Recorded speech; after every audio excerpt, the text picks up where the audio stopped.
Hello, ladies and gentlemen. I am Kiran Bendigeri from Grafosyss IAS. In this video, let's have a look at 6th standard science 5th chapter. Separation of substances. Grain is separated from stalks while harvesting. Milk or curd is churned to separate the butter. We gin cotton to separate its seeds from the fiber. So we can see different separation process and purpose for which we do the separation, and what do we do with the separated components. Separate stones from ice. To separate two different but useful components, we throw away the solid component. We throw away the stones and all. Churning milk to obtain butter. Separate tea leaves to remove impurities and all. So what are the methods of separation? We will discuss some simple methods of separating substances that are mixed together. You may come across some of these methods being used in day-to-day activities. So what are these separation methods? Hand picking. This method of hand picking can be used for separating slightly larger sized impurities like the pieces of dirt, stone and husk from wheat, rice or pulses. The quantity of such impurities is usually not very large. In such situations, we find that hand picking is a convenient method of separating substances. Like that, before we cook the rice, we hand pick the stones and all. So this is the thing. Threshing. That is the process that is used to separate grain from stalks, etc. is threshing. In this process, the stalks are beaten to free the grain seeds. Sometimes threshing is done with the help of bullocks. Machines are also used to thresh large quantities of grain. So here we can see the threshing process, how it is taken and it is beaten on stone or something like that. So threshing is also done using machines. Right. Next, winnowing. Winnowing is used to separate heavier and lighter components of a mixture by wind or by blowing air. The husk particles are carried away by the wind. The seeds of grain get separated and form a heap near the platform for winnowing. The separated husk is used for many purposes such as fodder for cattle. So here wind or air is used again. So we can see how it is done here. Here these are the winnowing process.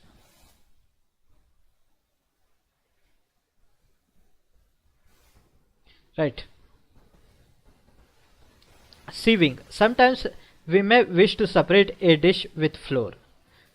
We need to remove impurities and bran that may be present in it. Sieving allows the fine flour particles to pass through the holes of the sieve, while the bigger impurities remain on the sieve. Before we make chapatis, we use this technique, and also while constructing a building to separate sand from stones, we use this technique. So what is sieving? Let's see. So these are the things we use while making rotis, right? And also while making tea and all. And this is the process by which we separate sand from stones. Sedimentation, decantation and filtration. Sometimes it may not be possible to separate components of a mixture by winnowing and hand picking. For example, there may be lighter impurities like dust or soil particles in rice or pulses. So what we do? During this time we take rice or pulses and it is washed. When you add water to these, the impurities like dust and soil particles get separated. These impurities go into water, which becomes a little muddy. When the heavier component in a mixture settles after water is added to it, the process is called sedimentation. So in this process, when the water is added to rice or pulses, the dust particles which are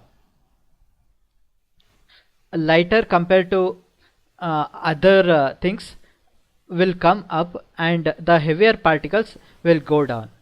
This process is called sedimentation. When the water along with the dust is removed, the process is called decantation. So remember these words: sedimentation and decantation. Decantation is process where water along with dust is removed. Sedimentation, it is the thing in which heavier component will settle down. Sediment, decant. The same principle is used for separating a mixture of two liquids that do not mix with each other. For example, oil and water from their mixture can be separated by this process. If a mixture of such liquids is allowed to stand for some time, they form two separate layers. The component that forms the top layer can then be separated by decantation. Right. So to separate oil and water, we use this process, in which even if we stir both the liquids and if we give some time to settle down, then the oil and water will be separated out. Water is a bit heavier, so it will go down, and oil will float on water. You might have observed this phenomenon. And again, the separation of the lighter part is called decantation. And filtration. After preparing tea, pour the tea through a strainer. So this process is called filtration. The process of conversion of water into its vapor is called evaporation. So liquid to gaseous state, this is evaporation. Condensation, the conversion of vapor or gas to a liquid. So this is the reverse of evaporation. This is condensation. So we might have observed this while cooking. We close some kind of plate or something on vessel, and after some time we can observe that water vapors are again converted into liquid. A solution is prepared by dissolving a substance in a liquid. A solution is said to be saturated if it cannot dissolve more of the substance in it. So saturation, unsaturation. What does it mean?